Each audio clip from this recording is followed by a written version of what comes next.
You can be forgiven for believing that the Reserve Bank of Australia is expecting and is predicting that our house prices will drop 20%. After all, that's what media is telling us constantly of late. Many news media outlets have stated categorically that the Reserve Bank of Australia has forecast a 20% drop in house prices. In fact, many journalists have gone a step further and stated that house prices will fall 20% without any possibility of it not happening because the Reserve Bank says so. But here's the thing, it's a lie. The Reserve Bank has not made that forecast. Even if it had, there's little cause for alarm because the RBA has a remarkably poor track record in predicting housing market outcomes, or indeed any other subject, including, rather surprisingly, what the Reserve Bank itself will do with interest rates in the near future. Remember that the Reserve Bank Governor, the dismally untalented Philip Lowe, was telling us as recently as January 22 that he would not be lifting interest rates any time before 2024. And then within a matter of months, he and his board of boffins started aggressively lifting the official interest rate. They failed to predict their own actions because they failed to accurately forecast what would happen with inflation, and it all happened within a matter of months. But all of that is academic in this instance because the Reserve Bank has not forecast a 20% drop in our housing values. So what happened is this.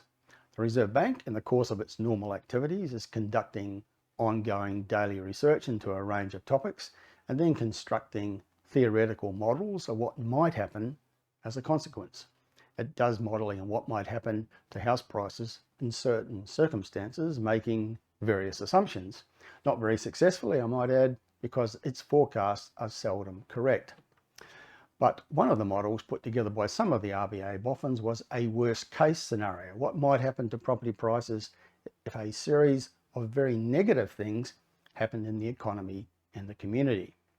Now, it's not what the Reserve Bank is predicting. It's simply one very negative scenario that was considered a possibility in the worst of circumstances. The Reserve Bank did not publish this because it's not its central position or its expectation. But some journalists got hold of it and in publishing it, misrepresented it as this RBA's basic position and what it thinks is the likely outcome.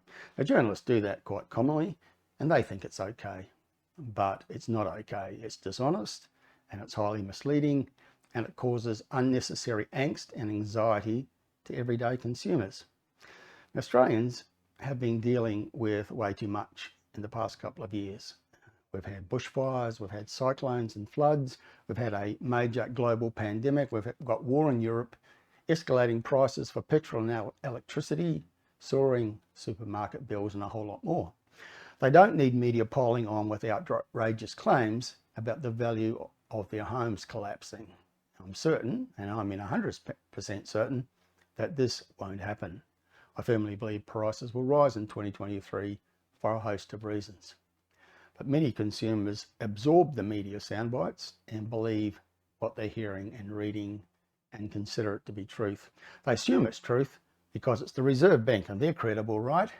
And they read it in the Australian and they're credible as well, aren't they?